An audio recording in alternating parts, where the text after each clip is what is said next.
mahigit 1 billion pesos ang ginastos ni Congressman Edwin Garjola para kay Vilma Santos Recto at Lucky Manzano sa iba pa nilang mga kandidato.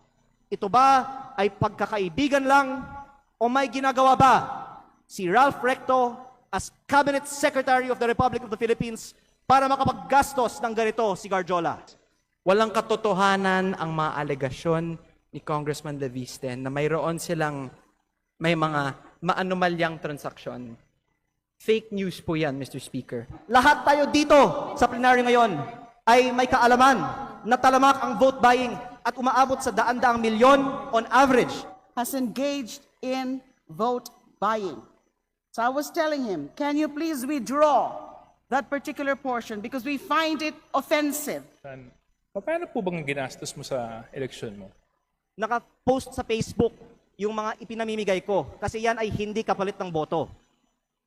At ayoko na magkukunwari tayo dito bago ko pa papangalanan ng ibang mga nakatayo sa Kongreso ngayon na balita ko ay may mataas na presyo ng bilihan sa kanilang mga eleksyon na itanggi natin dito, na talamak ang vote buying. Mr. Speaker, I rise on a point of personal and collective privilege in response to a comment by Executive Secretary Ralph Recto. Please proceed. Thank you, Mr. Speaker.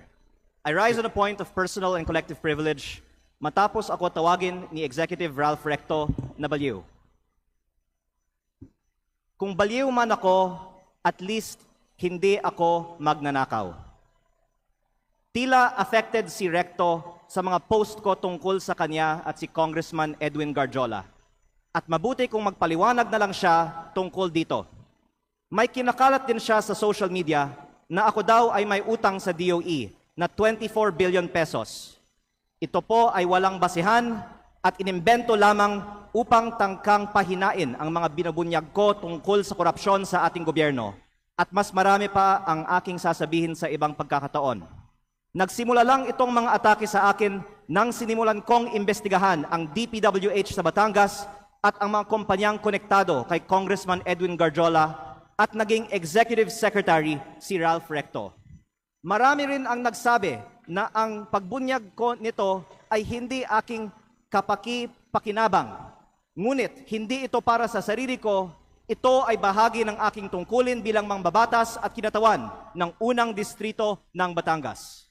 At hindi ako matitinag, kaya po ako ay nananawagan na imbestigahan ang koneksyon ni Garjola kay Recto, lalo na ngayong Executive Secretary na siya, at suriin ni Pangulong Marcos kung natutulungan ni Recto si Garjola mula sa loob ng Malacanang. Dahil limitado ang oras ngayon, ilahad ko ang iba ko pang nalalaman tungkol sa mga koneksyon ni Garjola at Recto sa iba pang mga araw. Sisimulan ko lang ngayon sa isang punto. Ayon sa aking tansya at pananiliksik, mahigit 1 billion pesos ang ginastos ni Congressman Edwin Garjola para kay Vilma Santos Recto at Lucky Manzano sa iba pa nilang mga kandidato at sa sarili niya bilang first nominee ng CWS party list sa 2025 elections. Sa aking distrito, ang tansya ko ay 150 million. At ayon sa ibang mga politiko, gumastos sila ng 200 o 300 million sa kanilang distrito. Kaya sa 6 na distrito ng Batangas, sinasabi ng iba na aabot ng 2 bilyon ang ginastos ni Recto at Garjola. Lalo't mas malaki pa ang ginastos sa Lipa. Pero hindi po ko bubuksan ang mga kinatawan ng Lipa sa aking pahayag na ito. Pero sabihin na lang natin na 1 billion pesos ang ginastos ni Recto at Garjola sa 2025 elections. Noong April 16, 2025 naman, inimbita ako ni Congressman Garjola na mag-dinner sa kanyang bahay sa Punta Fuego na Sugbo sa aking distrito kasama si Secretary Recto na makikita sa mga picture na ibinahagi ko sa Facebook para hingin aking tulong para kay Vilma at Lucky. Pagkatapos, umikot ako kasama si Cong Garjola at mga tauhan ng mga Recto sa iba't ibang bayan ng aking distrito upang i-endorse ko ang V-Lucky sa mga leaders ko. Pagkatapos ng mga meeting, nakatanggap ako ng reports na may ibinigay umano na cash para ikampanya si Vilma at Lucky na galing raw kay Congressman Garjola. Tila si Congressman Garjola ang gumagastos para sa kampanya ni V. Lucky. Batay sa aking mga nakita sa aking distrito at sa mga pagpupulong at materyales kung saan ang nakalagay ay Vilma Santos Recto, Lucky Manzano at CWS party list. Ang ibang mga politiko sa Batangas ay pwede ding tumestigo na si Garjola ang gumagastos para sa mga Recto. Kahit pagkatapos ng eleksyon, ibinahagi ko din sa Facebook ang picture ng meeting ni Gov. Vilma at Secretary Ralph sa mga mayors ng Batangas sa Tagaytay Highlands noong August 15 na ayon sa mga dumalo ay hosted by Congressman Garjola. Kung mali ang aking impormasyon, narito naman ang ibang mga kinatawan ng Batangas at pwede nilang sagutin ngayong araw na ito ang aking mga pahayag. O pwedeng magpatawag ang Kongreso ng pagdinig. At kung totoo na 1 billion pesos o mahigit pa ang ginastos ni Congressman Garjola para sa mga Recto sa nakaraang kampanya, ang susunod na tanong ay, bakit si Garjola gumastos ng mahigit 1 billion piso para sa mga Recto? Ito ba ay pagkakaibigan lang o may ginagawa ba si Ralph Recto as Cabinet Secretary of the Republic of the Philippines para makapaggastos ng ganito si Garjola? Sa aming dinner noong April 16, inalok ako ni Congressman Garjola na magpartner sa kanya at kay Secretary Recto sa pagnenegosyo sa DPWH sa aking distrito. Sa sistema raw na ginagawa nila noon pa sa Lipa at sa ibang mga bayan. Tukuyin ang mga lugar para sa mga road opening ng DPWH.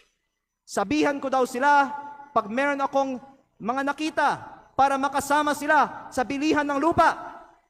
Kayang tumulong daw sa pagpondo ng mga proyekto ng DPWH si Secretary Recto dahil siya ay nasa kabinete at si Cong Garjola din ay malakas daw sa DPWH at maaaring siya na ang bahala sa kontraktor.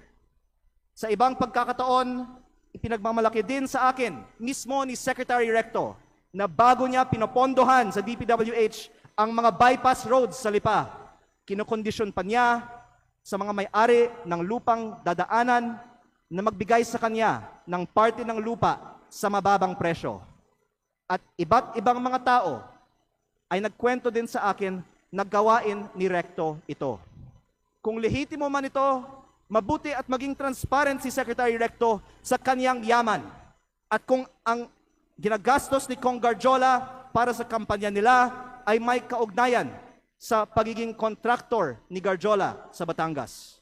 At sa halip na tumigil ang mga ito matapos pumutok ang flood control investigations, mayroon bagong regional director, ang DPWH 4A na si Carolina Pastrana na dating Batangas 3rd District Engineer, ang distrito ni Congressman Garjola sa Mataas na Kahoy, Batangas, na sinabi ay pinili ni Recto dahil siya ngayon ay Executive Secretary na may hawak ng appointments sa Malacanang. Siguro naman hindi ito alam ni Pangulong Marcos, kaya inilalahad ko din ito ngayon sa Kongreso para makita ng lahat ang koneksyon ni Recto at ni Garjola at ang epekto nito para sa buong bansa. Tatalakayin ko pa sa ibang pagkakataon ang mga anomalya sa DPWH sa Batangas. Nalulungkot ako para kay Secretary Recto at Governor Vilma Santos dahil matagal na silang nasa politika na may mga pangalang inaalagaan. At ngayon pa lalabas ang mga isyong ito. Pero mas nalulungkot ako para sa Batangas at sa ating bayan dahil sa mga ginagawa ng mga pinakamataas na opisyal gamit ang pera ng bayan. Lalo kung hindi man lang tutugunan ang mga aligasyong ito at kung hindi inaaprubahan ang pagbaba ng VAT at mga buwis sa langis o ibinibigay ang ayuda para sa lahat na nabanggit ko na sa mga nakaraang pagkakataon. Kung hindi totoo ang mga sinasabi ko ngayon, hindi dapat tahimik si Secretary Recto at Governor Vilma tungkol sa umano'y korupsyon sa DPWH sa Batangas at ang mga aligasyon kay Cong Garjola na tinawagan ng ICI na binuo ng gobyernong ito bilang isa sa mga pinakamalaking kontraktor ng DPWH sa Kongreso. Mabuti kung ipaliwanag nila kung totoo bang malaki ang ginastos ni Garjola para sa kanilang kampanya at ano ang kapalit at kung si Garjola ay kaibigan lang ba o funder din. At kung hindi sasagutin ni Secretary Recto ang mga aligasyong ito, hinahamon ko si Yusek Claire Castro sa susunod niyang press briefing na sagutin kung tama ba na may ganitong aligasyon kay Executive Secretary Recto Bakit hindi pa sinasalang si Secretary Recto sa Commission on Appointments at kung ayaw din ba nilang buksan ang mga detalye ng 2 kasong plunder ni E.S. Recto sa Ombudsman? Mabuti ding magpaliwanag si Yusek Castro kung bakit ba talaga natanggal sa pwesto si Executive Secretary Lucas Bersamin nang walang paliwanag at ipinalit isang respetadong dating Chief Justice ng Supreme Court sa isang taong ngayong may 2 kasong plunder sa Ombudsman. Panghuli, hindi lingid sa atin na binomba ang kotse ni dating Batangas Governor Armand Sanchez. Mapanganib ang politika sa Batangas kapag malaking tao ang inyong binabangga. Kaya kung ito man ang aking huling pagkakataon, nais kong dagdagan, hindi lang DPWH ang posibleng pagkukunan ng pondo ni Recto at Garjola. Dahil ayon sa mga politiko sa iba't ibang mga bayan ng Batangas, ang nasa likod ng STL operator ng Batangas, Refresh Gaming, ay si Recto at Garjola, na ang isang humaharap para sa kanila ay si San Juan Vice Mayor Anthony Marasigan, kahit na iba ang mga tao sa GIS ng kumpanya.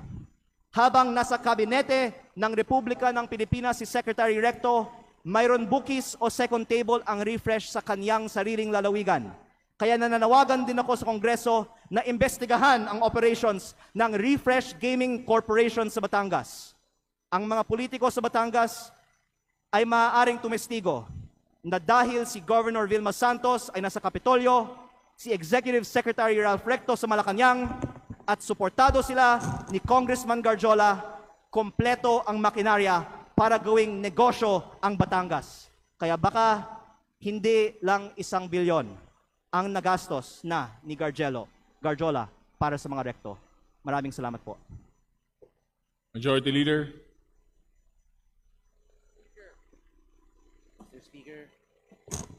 Mr. Speaker, I can now take questions. Thank you. Mr. Speaker,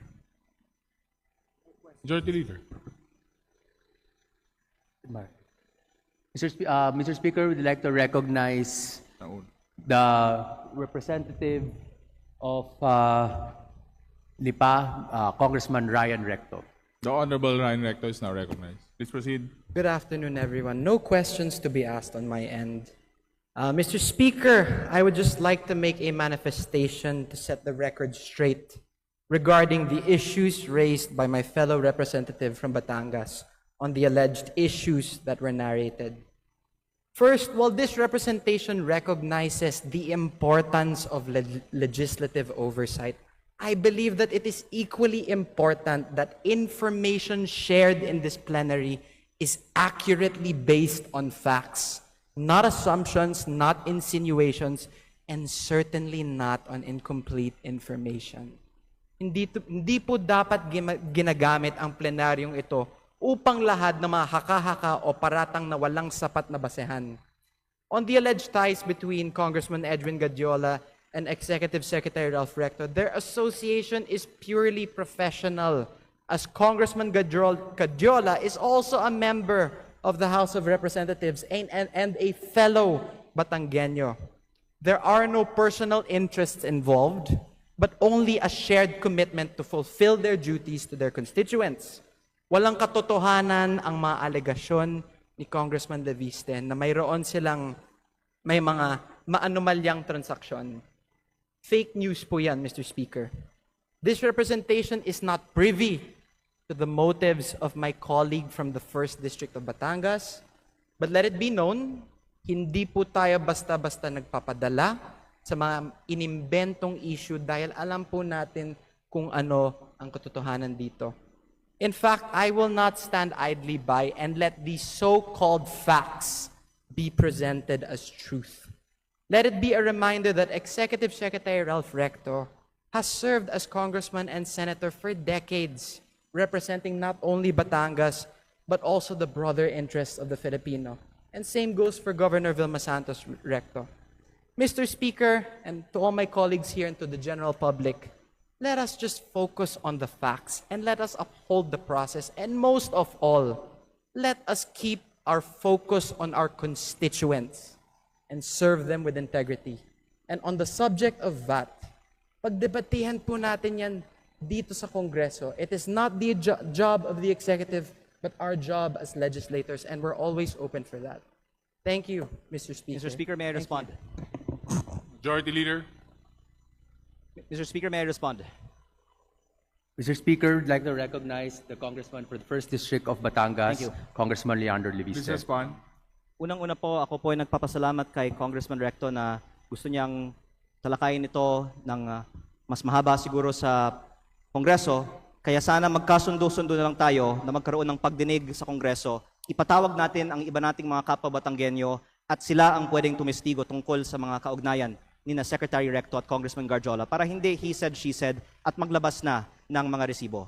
Pangalawa, dagdagan ko din na hindi ko binanggit sa aking privilege speech kanina ang eleksyon sa Lipa, alang-alang sa aking kasamahan. Pero para may konteksto tayo sa talakayan nito, sinabi sa akin ng ibang mga politiko sa Lipa na ang di umano'y ginastos ni Congressman Garjola at ng mga Recto sa Lipa sa 2025 elections ay umabot pa ng 1 billion pesos kasama na ang napakataas na presyo para sa bilihan ng mga boto. Hindi ko po alam ang totoong nangyari. Pinaparating ko lang ang sinabi sa akin at medyo mataas ang figure na natanggap ko. Baka naman 300, 400, 500 million pesos lang ang ginastos sa eleksyon ng Lipa. Pero gusto ko lang tanungin kung ano man ang ginastos ni Congressman Garjola para sa mga kandidato ng V-Lucky sa lungsod ng Lipa sa 2025 elections, kung 500 million man yan, o 200 million, o 100 million, ano ang kapalit ng ginastos ni Congressman Garjola para sa mga kandidato ng V-Lucky sa lungsod ng Lipa? Don't take it from me, magpatawag tayo ng pagdinig at lahat ng mga Batanggenyo ay pwedeng sumagot sa mga testigong ito. Majority Leader. Mr. Speaker, Mr. Speaker. Mr. Speaker, we'd like to recognize Deputy Speaker Janet Garin from Iloilo. yeah, thank you very much. You're now recognized, Honorable Garin. Thank you very much, Mr. Speaker. Thank you very much, Majority Leader. And of course, magandang hapon sa ating colleague, the Honorable Leandro Leviste. Nakakagulat, no, Mr. Speaker, dahil nakita ko yung magandang relasyon ng mga taga-Batangas. And I also believe na kaakibat ng progreso ng isang probinsya ay ang pagsasama-sama ng kanilang mga lideres. Though, of course, I will not contest the decision that a manifestation will be responded to. Balikan lang po natin na nagulat kasi ako dun sa mga sinasabing gastusin na umabot ng bilyon-bilyon. Did I hear the Honorable Leandro Opo, Leviste pero right? in fairness po sa mga Recto, sa buong bansa naman bilyon-bilyon ang ginagastos ng mga tao para manalo sa mga eleksyon. At baka ang ibang mga kongresista ay pwedeng magbigay din ng kanilang kananasan kung magkano ang bilihan ng mga boto sa kanilang mga probinsya. Ang itinutukoy kong punto dito ay hindi na may bilihan umano ng mga boto sa eleksyon. Pero na si Congressman Garjola ay umano ang gumastos para sa mga Recto sa Batangas. At least for a large part of their campaign, which I witnessed myself in my district. Yeah, that's why At I ang asked tanong, Mr. Speaker. kung totoo kasi- man, kahit 1 milyong piso, ano ang kapalit ng ginastos ni Garjola para sa mga Recto? Yeah, At kaya ako, kung may katotohanan man ba, ang sinasabi ko na sa April 15, sa dinner na pinicture na nasa Facebook, kwento nila sa akin ang kanilang sistema para sa road openings, bilihan ng lupa, pagpondo gamit ng impluensya sa gobyerno, at pag-raise ng pondo para sa mga eleksyon. Kaya ako nagtanong, Mr. Speaker, distinguished colleague, kasi ganun ba talaga ang gastusan Batangas? Matanong ko po yung ating kasamahan, magkano po ang ginastos niya sa eleksyon? Actually, mas mababa ang gastusan actually sa Batangas kaysa sa ibang mga probinsya. At kung bubuksan natin kung saan ang pinakamataas, balita ko nasa ibang mga rehiyon ng ating bansa, hindi masyadong mataas ang Calabarzon, di ba? Kong JJ, hindi masyadong mataas sa atin sa Batangas o sa Quezon. Pero Maybe the Pero Honorable... ang punto ko ay hindi para buksan ang ginagastos ng mga politiko sa mga eleksyon. Ang punto ko ay bakit ang isang kontraktor ay gagastos para sa mga politiko? Kung election spending ang bubuksan natin, hindi tayo matatapos ngayong araw. Ang punto ko, bakit ang kontraktor, ang lantaran, nag-host ng mga political events para sa mga politiko sa Batangas? Mr. Speaker, would the Honorable J.J. Suarez respond? But I would continue my line of questioning after his response. Sorry. Before we continue, let's put a little order here. Huwag nating gawing free for all to, please. Ang punto ko, Honorable kung members anong of this ginagastos sa House. Quezon o sa Excuse me, Batangas, I'm addressing mas the mababa floor, naman. sir. Kasi Order. probinsya. I'm addressing the floor. Let's put a little order and let's put a little respect with our colleagues. Honorable JJ, please respond. You were called out. Yeah, thank you very much, no, Mr. Speaker. I found it a little bit offensive that all of a sudden a dear colleague of mine would call out my name during his collective and personal privilege. But nevertheless, no, insofar as my name was called and he asked me, let me just respond with a few queries of clarificatory in nature. Am I allowed, Mr. Speaker? Please proceed. Kanina po na pinakikinggan ko ang pananalita ng ating kinatawan mula sa Batangas. Binanggit niya na may mga halagang ginamit sa kampanya. Totoo po ba ito? Opo, na ang mga leader Meron sa po ba activists dito- tayong Yes. ebidensya na magpapatunay? Meron po bang dokumento? Meron po ba tayong hawak na anumang sinumpang salaysay na magsasabi na ganito nga po talaga ang nangyari? Unang-una po, Or tayo po ba ay bumabase lamang sa mga haka-haka at kwento at text at mga Facebook okay, messages? ilang sagot po. Unang-una, sa campaign sorties, nakikita natin na may gastos. At ang punto ko ay tila si Kong Garjola ay may ginastos para sa campaign sorties ng Vilma at Lucky sa Batangas. Pangalawa, ang leaders ko sa Batangas, ayon sa aking isinalaysay, ay nakatanggap ng pera galing kay Congressman Garjola at ito po ay para ikampanya ang Vilma at Lucky pero galing kay Congressman Garjola. At pangatlo, magpatawag na lang tayo ng pagdinig sa Kongreso para ang mga ibang mga politiko sa Batangas at hindi ako ang pwedeng tumistigo tungkol dito. Mr. Speaker, tayo po ay nahalal bago 2025. Taon po ngayon ay 2026. Kung talaga pong may mga ganong nangyari na maanomalya o questions of irregularities during the campaign, were the proper cases filed in COMELEC? Were ethics complaint filed in Congress? Why are we now standing here insinuating all sorts of illegal acts that happened in 2025 when so much time has passed? Unang-una Now po, I question, Mr. Speaker, the timing of all of this. Now I even find it a little bit offensive na pati ako babanggitin. But I'll tell you one thing, Congressman Leviste, maayos kami sa Quezon, wala kaming problema doon. ang In sinasabi fact, ko kami mas nagkakasundo mababa at ang gastusin sa nagkakaisa. Quezon. Walang Well, kalaban ka naman sa nakarang eleksyon eh, di ba? Congressman Leviste, Mr. Speaker, I'm sorry. I'm supposed to be respecting Please our rules. address the Mr. Speaker, unfortunately, I do not abide by comments of the good congressman from Batangas. I think it's totally uncalled for and baseless. And in fact, it's downright hearsay for him to make such allegations. And if indeed he has factual basis in anything and everything that he is saying, there were proper forums to do the same, to act on those allegations, to make the necessary complaints. Why now? Why here? Mr. Speaker.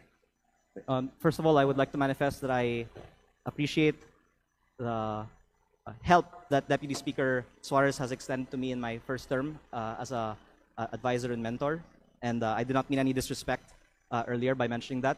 My point was that mas mababa ang gastusin sa Quezon at Batangas at sa Calabarzon kumpara sa ibang mga rehiyon. Pero ang punto ko ay hindi ang ginagastos sa election kung hindi ang pinanggagalingan ng gastos na ito.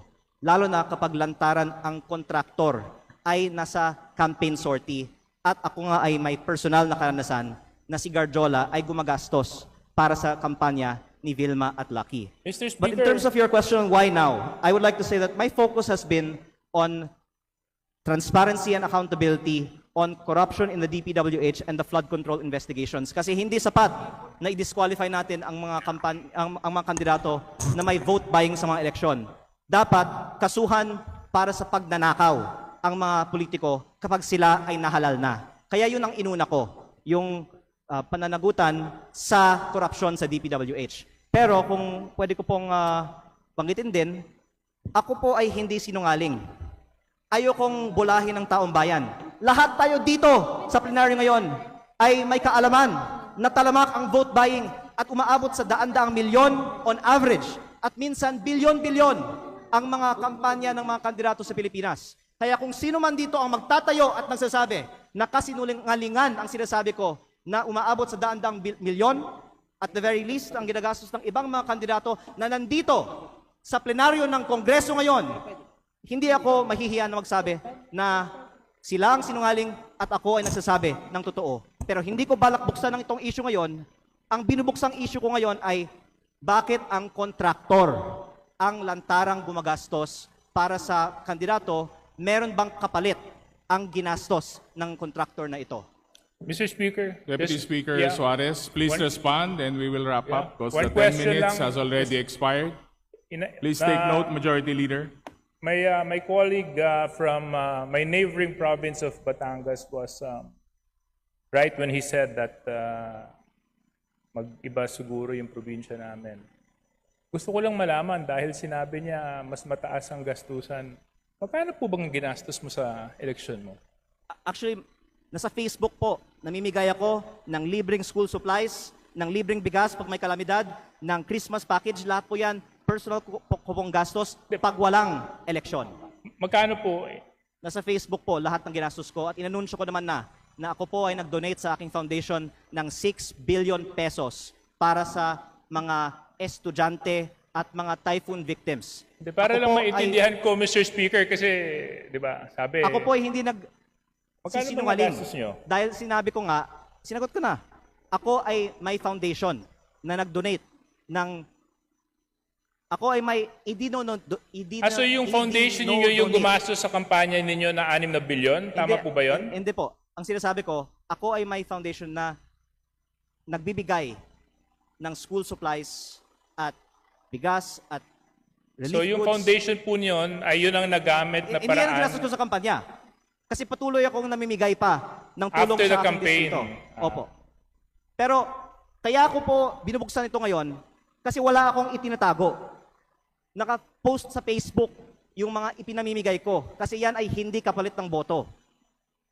At ayoko na magkukunwari tayo dito bago ko pa papangalanan ng ibang mga nakatayo sa Kongreso ngayon na balita ko ay may mataas na presyo ng bilihan sa kanilang mga eleksyon na itanggi natin dito na talamak ang vote buying at mataas na spending sa mga kampanya sa Pilipinas. Ang pinupunto ko lang po ngayon ay sa mga nakalap kong impormasyon, si Garjola ang gumastos para sa mga rekto sa Batangas. Please wrap up, honorable members. Yeah, I'm Final just... response. Yeah, Mr. Speaker, thank you very much for the time. Medyo nalito lang ako. Parang ang dami na natin pinuntahan na topic, from vote buying to business associates, to May also oras to naman tayo. partnerships, and to... Mr. Speaker, can we have like 2 hours for this interpellation? My point is, Mr. Speaker, is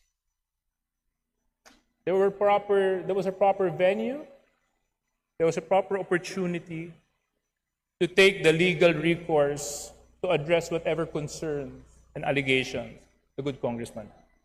We had all of this.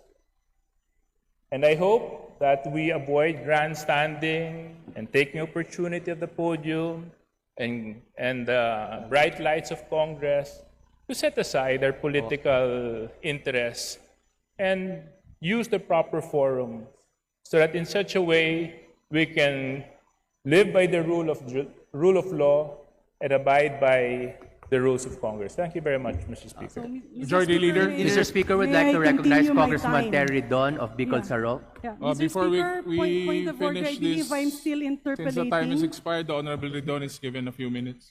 Please proceed. Mr. Speaker, point of order. I just have a point of order, Mr. Speaker. What is the point there of were order? Specific allegations. Honorable Ridon. There were specific allegations relating to other regions outside of Calabarzon that are spending so much more during their elections. I think it is not based on truth. It is not based on fact. It should be stricken off the record. I move to strike that particular section out of the record, Mr. Speaker. Mr. Speaker, I believe I was interpolating and the Honorable J.J. Suarez was allowed to interject. May I proceed with my line of questioning? Lipat lang po ako dun sa... Mr. Speaker, you have to decide on a point of order. Majority Leader, there was a point of order raised by the Honorable Ridon. Just for clarification, the point of order is to delete from the records. Yes, to strike off from the record the allegation that other regions outside of Calabarzon are actually spending more than areas within Calabarzon. I think that is not based on fact. That is not based on truth. It should be stricken out of the record. That is the first point of order, Majority Leader. Mr. Speaker. Please respond to the point of order.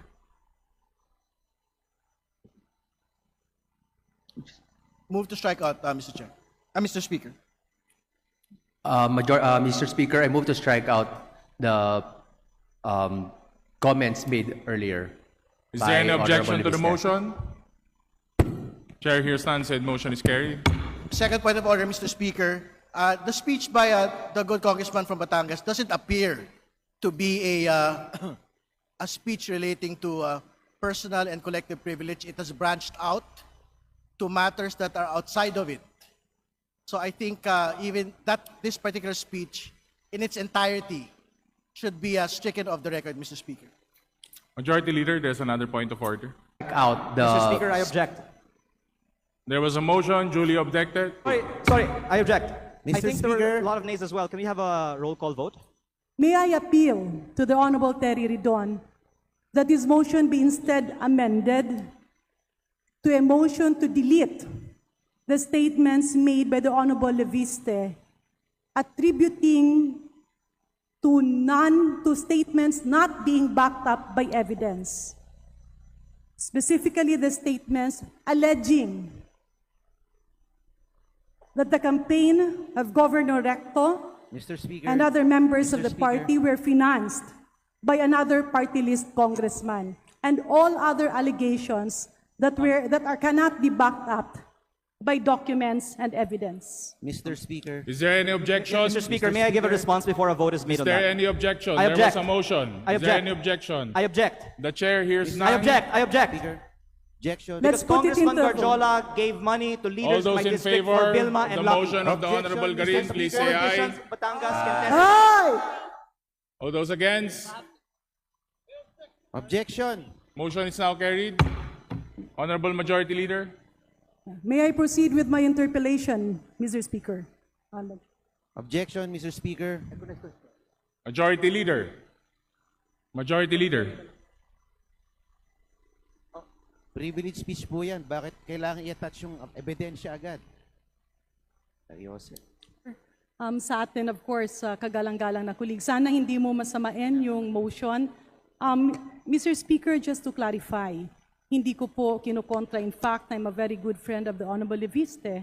But the only reason that I had to amend the motion of the Honorable Ridon is that meron po tayong proseso.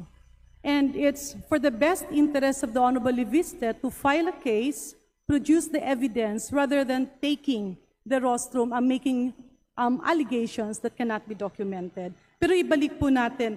Mr. Speaker, pasensya na po kung Lian, meron po ba kayong away na politika sa Batangas? Or kayo po ay magkakasama? Actually, ma'am, yung meeting ko with Congressman Garjola and Secretary Recto on April 15, or 16, as per my Facebook post, was for them to ask for my help for the campaign of Vilma and Lucky. Yeah, I'm After sorry, which, Mr. Speaker, what year po? April? 2025, So this was before? para tulungan ko sila para sa 2025 elections. Dahil ang panalo ni Vilma kay Mike Rivera ay 7+% lamang. At nanalo siya sa aking distrito at natalo pa nga siya sa ibang mga distrito. Kaya pwede kong sabihin, kaya siya nanalo dahil sa panalo niya sa aking distrito. Ako po ay may 75% ng boto, siya ay nakakuha ng 42% ng boto. Pero yung siguro relasyon namin ay naging fractured dahil baka feeling threatened. Siguro, just my speculation, and sorry to delve into speculation, sila pagkatapos ng eleksyon. At ang isang halimbawa nito ay noong April 24, bumisita si Pangulong Marcos para sa bawat barangay makikinabang sa Batangas at may 84 barangays na hindi binigyan ng kanilang 200,000 pesos. Matanong ko po, Mr. Speaker, 84 lang po ba ang hindi nakatanggap sa Batangas? Kasi dito sa records ko, lumalabas na 95. Yung sa ibang distrito, hindi ko na po alam. Pero yung 84 na to ay lahat ng barangays sa dalawang bayan na nagsasabi, nag-submit sila, meron din kaming screenshots ng kanilang group chat na in-acknowledge na nag-submit sila, pero gumawa ng bagong group chat ang Liga ng Barangays ng Batangas na hiwalay sa dalawang bayan na to at sinabi daw na para lang sa mga bayan na ito ang bigayan. At sinabi sa kanila na ang Office of the Provincial Governor ay magdedesisyon kailan ibibigay yung 200,000 pesos sa mga barangays na ito. Yeah. Balikan ko lang po yan, Mr. Speaker, distinguished colleague. Honorable Lian Leviste, ito bang 200,000 sa bawat barangay?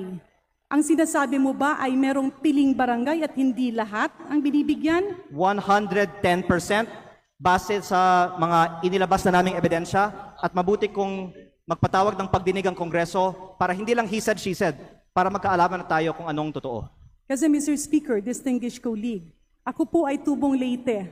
At doon nga po sa Tacloban City, merong mga hindi nabigyan, hindi dahil sa politika, no? Kundi dahil hindi sila nakasubmit ng mga dokumento. At totoo po ba, Mr. Speaker, distinguished colleague, na merong ibang mga barangay na walang dalang resibo? Ang tanong ko, Mr. Speaker, kapag walang resibo po ba, pwedeng mabigyan ng ating DILG or DOF or whatever agency is tasked with that? May I respond, Madam Speaker? Nasa Facebook page ko po yung screenshots ng group chat na nagsasabi na hindi kasali itong dalawang barangays. At sila po ay nag-submit. Meron din naman pong group chat na nagsasabi na nakapag-submit sila.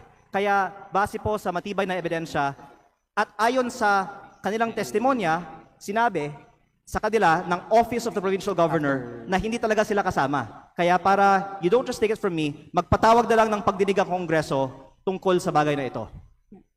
Mr. Speaker, distinguished colleague, kanina kasi narinig ko lang yung 6 billion at tila nakakaingit yung foundation ni Congressman Lian. Yung foundation niyo po ay namimigay ng tulong at ang 6 billion ay nanggaling po sa inyo. Opo, at wala pong contractor na nagbibigay sa akin ng suporta para sa eleksyon. You Yun ang have punto 1 ko. minute, honorable members. Please wrap up. So, Mr. Speaker, may I reiterate, ang 6 billion po ay donasyon nyo. In cash and shares at hindi ko po natapos pa ang aking bigayan. Tuloy-tuloy ang libreng serbisyo medikal. Nakaraang linggo, nagbigay po tayo ng libreng serbisyong medikal sa medical mission sa aking distrito. Meron din tayong relief goods na inihahanda para sa darating na typhoon season. At kahit walang eleksyon, natutuwa lang ako na mamigay ng pera na alam ko ay galing sa malinis na panggagalingan. At pag sinabi niyo pong malinis na pinanggagalingan, saan po ito nanggaling, Honorable Lian? Binenta ko ang shares sa aking kumpanya at ako po ay may business career na nasa public record at Ano pong kumpanya ito, Mr. Speaker? yung SP New Energy Corporation na binenta ko sa Meralco na lahat po ay nasa public record. At dito po nanggaling. Know that there is a pending motion about referring the matter already to the proper committee or terminating the period of terminating the privileged speech of Representative Leandro Leviste. Now, but This is an important parliamentary inquiry, status inquiry, because, you know, for clarity. Yes, we heard the motion of Representative Garin on the deletion or striking out of those portions or parts of the privileged speech without basis. I am very interested as to exactly are those, specifically, because during the break, during the suspension, this representation approached Representative Leviste, and I was asking him about his claim, the general claim, that everybody in this hall has engaged in vote buying. So I was telling him, can you please withdraw that particular portion because we find it offensive. For the record, this representation does not engage in any vote buying in any elections, including the last elections of 2025. And I remember Representative Leviste saying that he is willing to withdraw that particular portion. So may we ask Representative Leviste if in fact that is the case, that he has withdrawn, that he is withdrawing that portion because it has no basis, it has no evidence, it's purely speculative, it's offensive, it's unfair to everybody here in this hall. Can we have the answer, please? Because that is a request the parliamentary Majority Leader inquiry. to respond. Mr. Speaker, while we appreciate the sentiments of the Honorable Laila de Lima, I believe part of what she was espousing with regards to the contents of the speech was already part of the motion that be stricken off. Was already part of the motion in which parts of the speech be stricken off in which there was no basis, fact, or evidence. I understand, Mr. Speaker and Mr. Majority Leader, but we would want it from the mouth himself of Representative Leviste about that withdrawal. Majority Leader. Mr. It's Speaker, not just striking out, it's in fact withdrawal on his part. that being the Pwede po ba? case, Mr. Speaker, I move to recognize the Honorable Leviste. Thank you, The Mr. Honorable Speaker. Leviste is now recognized. First, I would like to clarify that I meant that there are some, but not all. And there are many members of Congress who do not violate election laws. So please do not consider that I said that all. And I definitely withdraw that there are... Mr. Speaker, the request of this representation is that it's with respect to the withdrawal. No need for any explanation. Is he withdrawing? Yes, but That I think also portion of the speech. for the benefit of the Majority people who are Leader. listening, Mr. Speaker, I Majority Leader, believe that order. party lists Doesn't need that are not Majority Leader. explanation. not by votes for the most part. And Mr. that, Speaker. there are many districts in this country where you also don't buy votes, but there are some that do. Majority Leader. Some, yes, not all. Mr. Speaker, Yes. given the withdrawal, I move, or I would like to repeat the motion that we refer the question of collective and personal privilege to the Honorable Leviste, to the Committee on Rules, as well as its interpolation. The floor I has so move. decided already and was referred to the Committee on Rules.